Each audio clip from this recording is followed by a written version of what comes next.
Alright guys, here we are, we're back with a new discussion video. We got some news today. We got one real big news thing, which was, besides Ashley Reverse getting revealed and everything, but who cares about that? We're here to talk about set 3 of Lyrical Monesterio, called Memories of Summer. I think that's what the title is. I don't remember. But, so this is coming out in September. Yeah, September. It's coming September 2nd. I hope I counted that right. Yeah, September. Oh god, my memory sucks.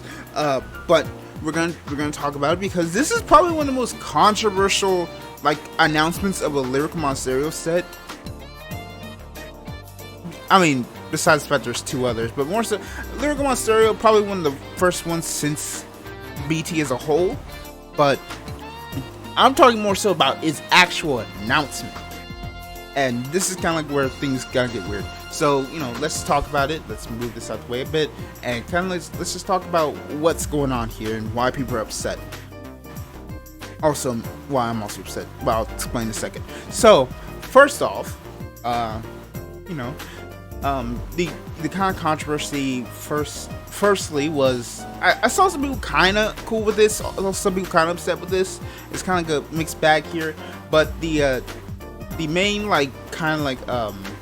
gimmick of the set this time is kind of like summer outfits, because in schools, I know some military schools or prep schools, whatever, they have outfits for both normal school, and then they have summer outfits, if you're there for the summer doing school. So they have summer variants, which are just kind of the most of the uniform, but with lighter clothing, or removal of certain main pieces of the outfit that still resemble the actual uniform.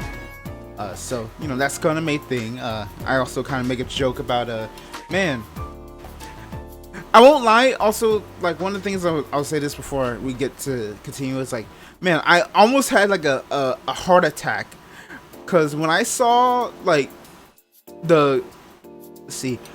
when I saw this girl right here, and her and them, from the immediate glance, because I had just woken up at the time too. So from immediate glance, I'm like, is this a Rent a Girlfriend collab? I was literally just wait, who the hell? Because it looked it legitimately looked like the three of the girls from Rent a Girlfriend from an outside glance.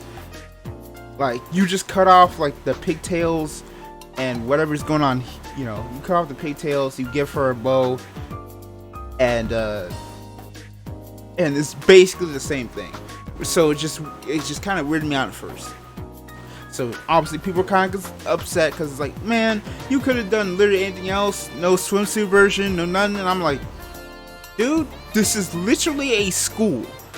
This is literally a school, not everything. If they gave you a swimsuit version of this, now if you want a swimsuit of a school, you need to go to jail.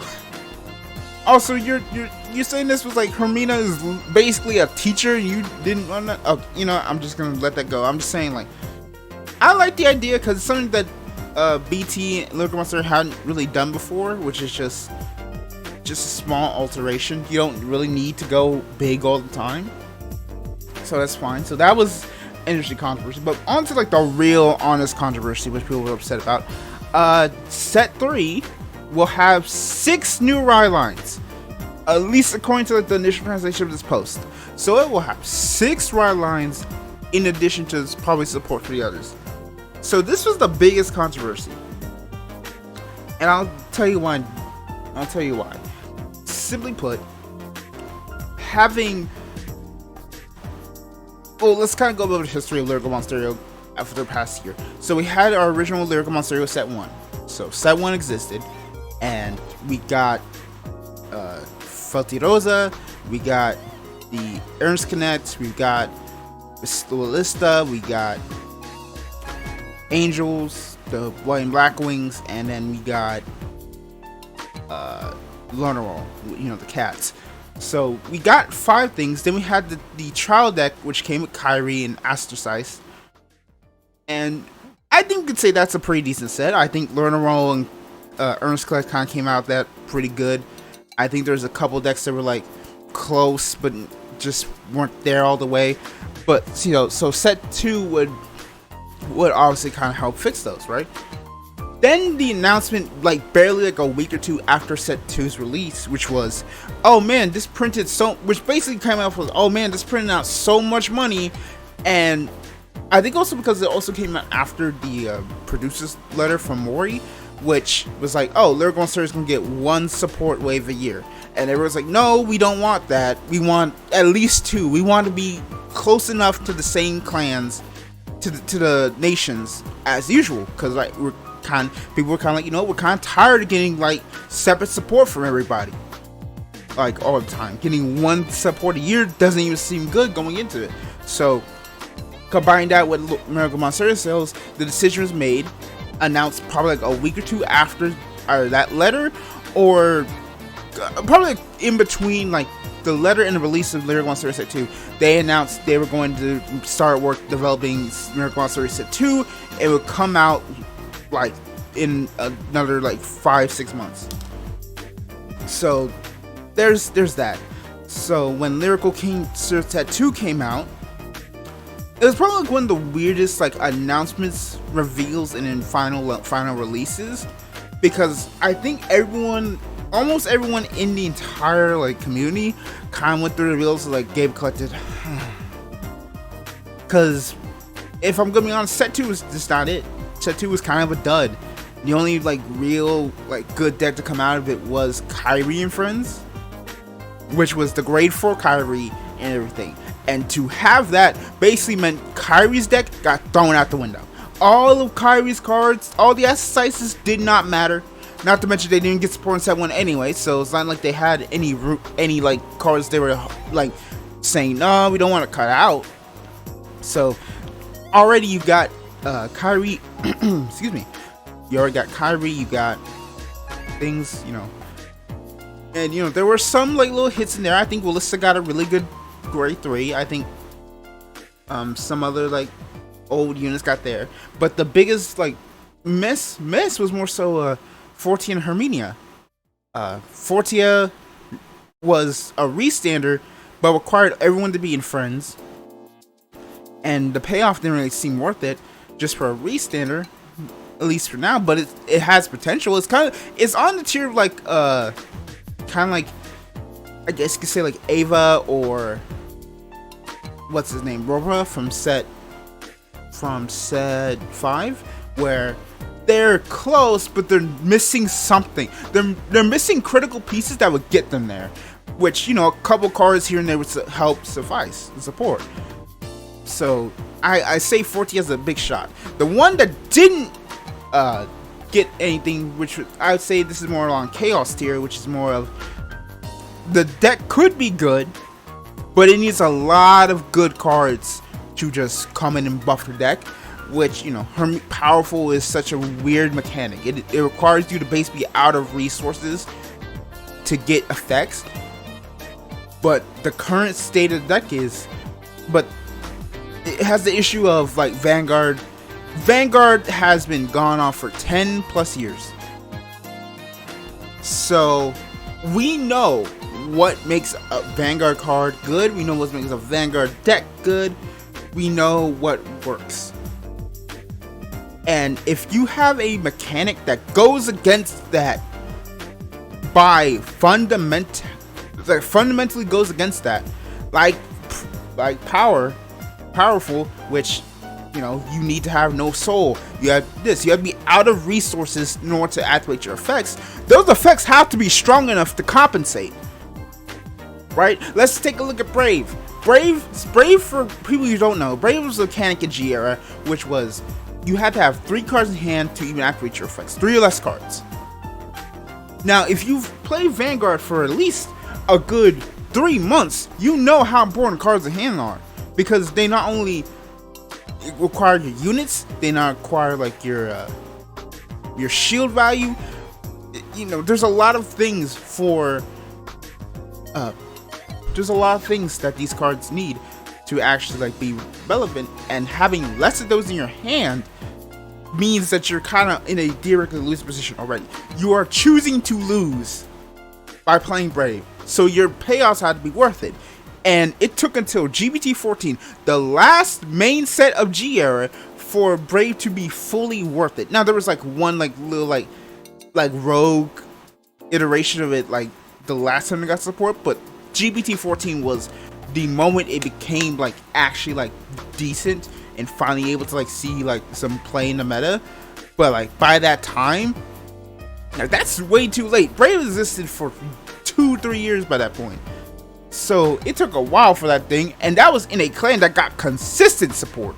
So imagine you get consistent support and you finally get a good card, but it's at the end of your era. That's kind of crazy. So that's kind of like the issue with like Chaos, which is like, you know, Chaos is Highlander, and that's also the thing with Herminia and Powerful. You just straight up have to break the game to compensate for the fundamental like negatives that your mechanic would have, and that's what Powerful just doesn't have. Powerful does not have those cards. So, you know, why do I bring this up? Right, that's there's 5 ride lines from set 1. There's the Kyrie ride line, then there's 14 Herminia. That's 5, 6, 7, 8 ride lines. Now you're coming to set 3, and really this is more so the actual set 2. I'd say like set 2 of Lyrical is really just set 1.5, if we're being honest, because it was really just a rushed out set. Let's call it what it is. It was rushed out to try and make money to capitalize on the popularity of those ride lines, to capitalize on the money making that was being made from that first set, to try to do it, and it fumbled the bag because it didn't have time to breathe. It didn't have time to breathe. It was slammed into an already set production schedule and suffered because of it. So this is really what should be the theoretical set 2.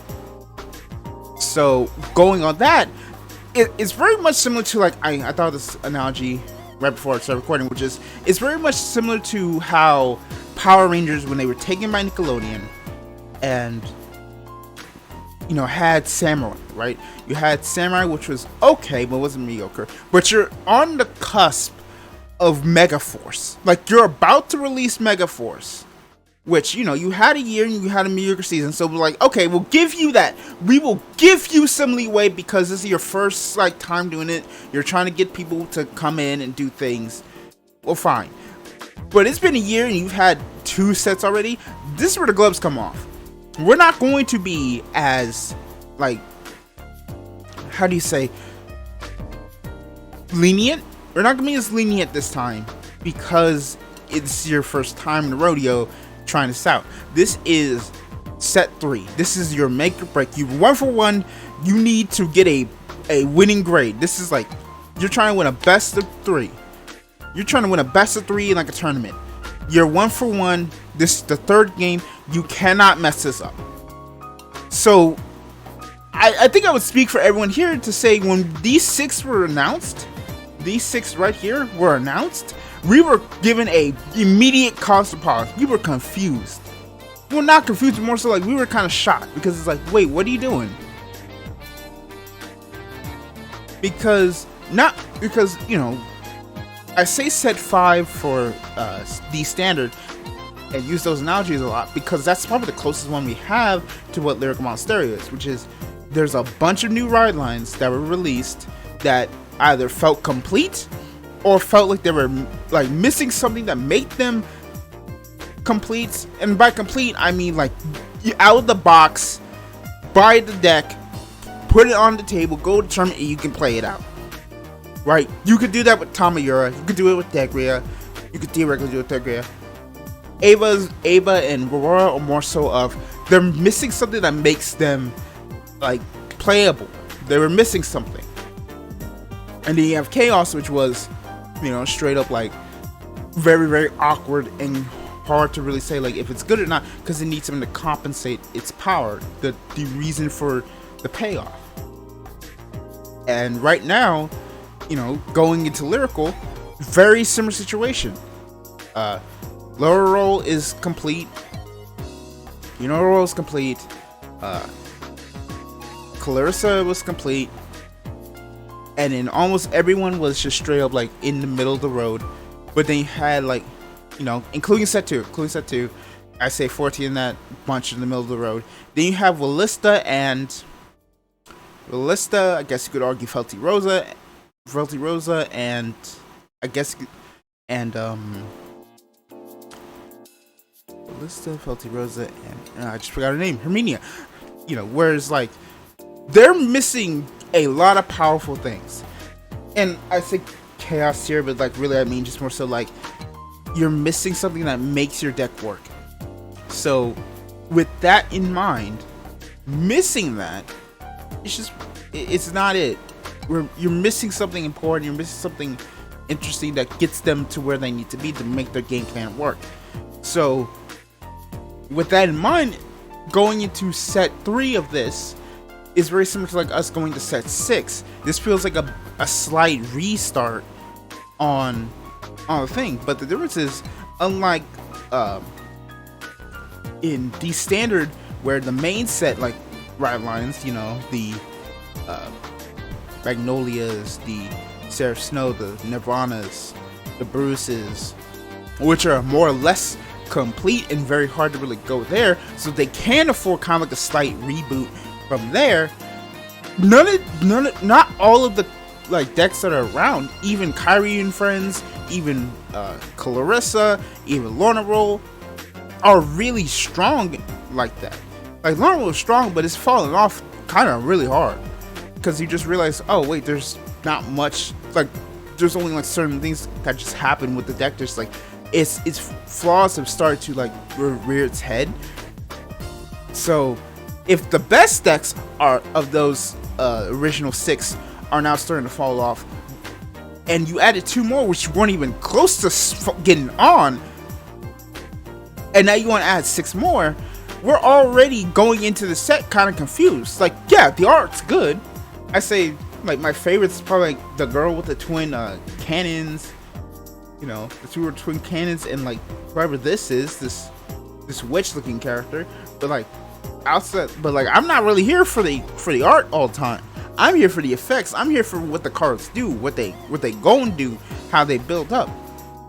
And so for you, like these could just be just the generic cards in the set, and we'd be fine. I don't think if these were just cards that are in the set as like generic, like grade 1s, grade 2s, grade 3s, that would just be good overall, I don't think we're having a discussion. But because they're specifically ridelines, and I say now like these are just 3 generic cards that will actually be useful later, but because there's 6 ridelines, now you have the issue of, so you got 6 line lines to support, then you've got 8 in the back that also need some cards, right? Like Relissa got a good grade 3, but that's not enough. That didn't make Relissa like busted. It just meant that Relissa now has some a start payoff. It got something, but it needs more. And now you've added 6 more to a set that's probably gonna be like 90, 100 cards. You've got to add support for that. Then you're gonna probably add some trash generic commons. Then you're gonna add some support for them, and that will depend. That will be a varying quality, depending on everything. So it's very much like it feels like we're not starting off on a good foot for the set that kind of makes or break Lyrical Monesterio right now. So that's really why people are upset.